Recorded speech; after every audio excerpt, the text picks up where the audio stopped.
Don't skip any steps. I am going to show you how to fix no sound problem in Windows 11. In this step, click on Search icon. Then search for Control Panel. And click here to open it.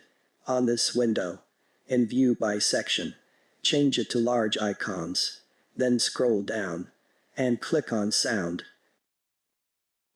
On this window, if you have connected more than 2 devices to your machine, then you can select Device to change settings. Now, to fix no sound problem, right-click on Audio Device and select Disable. Again, enable it. Once done, go to their Properties.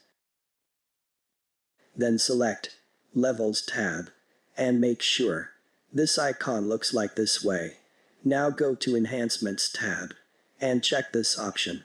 That is, disable all enhancements. Click on Apply and then OK. And close all windows one by one. That's it, guys. Your problem will be solved. Don't forget to like. You're good to go.